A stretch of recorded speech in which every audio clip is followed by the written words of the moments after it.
Today, we're discussing all of the Alpha 20 update news that we learned from the third dev stream for 7 Days to Die. Now, we've got a lot of info to cover and no time to waste, so let's get to it. Ladies and gentlemen, the Alpha 20 update news just continues to flow. In the third developer stream, the Fun Pimps focused on character art and animations. Now, I, for one, found this dev stream absolutely fascinating. They covered so many awesome topics that really have me even more excited for Alpha 20, if that's possible. They started off by showing some of the new character art that we have to look forward to in A20. Now, granted, a lot of these shots we've already seen before. We've already received screenshots on a lot of these models. However, they did introduce a few new models. For instance, we got a look at the new HD Soldier model. This character overhaul looks really cool, and we're actually going to touch on him a little bit later on in the video. But just the artwork alone is absolutely amazing. During the stream, the Fun Pimps revealed we have about 20 new character models to look forward to. And as I've stated in previous videos, these new models are all going to be high definition, which will really bolster the immersion level and overall feel of the game. And some of these new models, ladies and gentlemen, are downright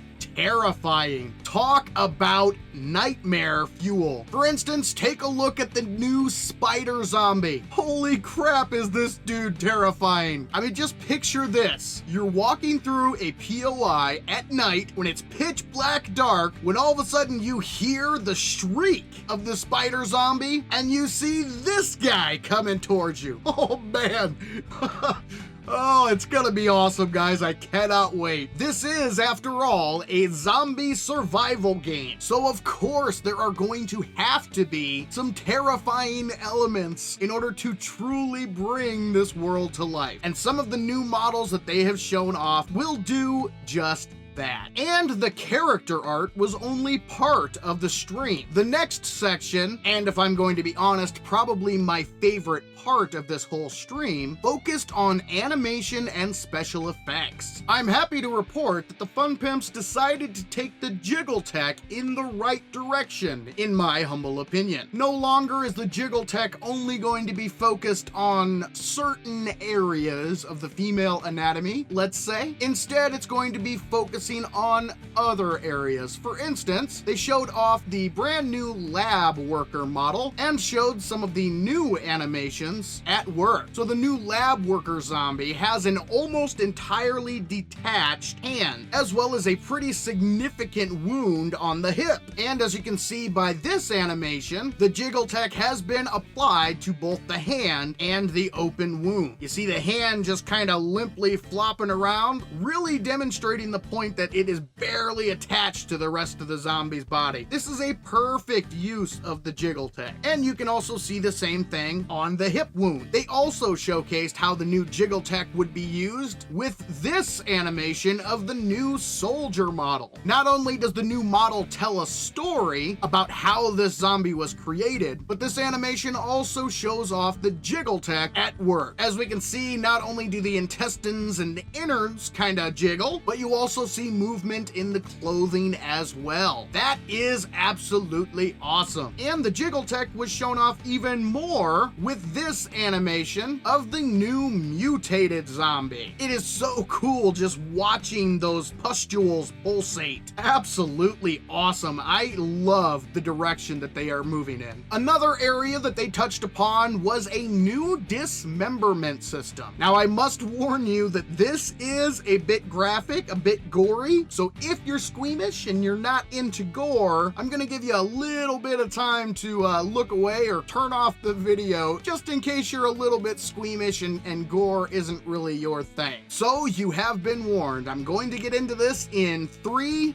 2, 1, boom. Take a look at this, ladies and gentlemen. Oh man, Talk about gnarly. Now, it is important to point out that this first animation here is just a development concept. It's not actually going to be the final product, but this just kind of got the ball rolling for the Fun Pimps. The current dismemberment in 7 Days to Die is a bit lacking, to be honest, and definitely could use some improvement. Well, this animation really got the creative juices flowing, so to speak, and the developers took this animation and ran with it. As we see here in this animation, the dismemberment and gore factor in 7 Days to Die has been taken to the next level. Now, it's important to point out that in this animation that they showed, when you sever a body part, it kind of disappears. That's not how it's going to be in the game. When Alpha 20 finally drops, when you sever a body part, the body part is actually going to be severed. So if you chop somebody's arm off, the arm's going to be there on the ground. If you chop somebody's leg off, the leg isn't just going to spontaneously disappear. There will actually be a physical leg on the ground. And if you manage to get a lucky headshot, well, I think the video pretty much speaks for itself. This is really going to be awesome. It's also important to point out that this new dismemberment system is not going to be fully implemented upon the initial release of Alpha 20. Some of the characters, some of the zombies in the game will have the new dismemberment, but not everyone. And they will be adding in this dismemberment feature to the rest of the zombies as Alpha 20 progresses. It's also important to point out that they are planning on implementing a way to either turn off the gore or tone it down, because not everybody out there likes the gore factor. So they're discussing making this change optional, which for me personally, I don't mind the gore, but I know there are some people out there who aren't really big fans of the gore and would like the option of toning it down or turning it off. All I can say is that this dev stream was awesome. The more I see of what we have to look forward to in Alpha 20, the more excited I get. I truly believe that the Alpha 20 update is going to be one of the best for 7 Days to Die so far. Now, if you'd like to stay up to date with all things Alpha 20 for 7 Days to Die, be sure to subscribe to Savin's World and turn on notifications so you do not miss a single one of my update videos. And to catch up on everything we've learned so far about Alpha 20, check out my Alpha 20 updates playlist by clicking the box in the top right corner of the screen. But for now, this is Saven saying thank you, ladies and gentlemen, and we'll catch you in the next one.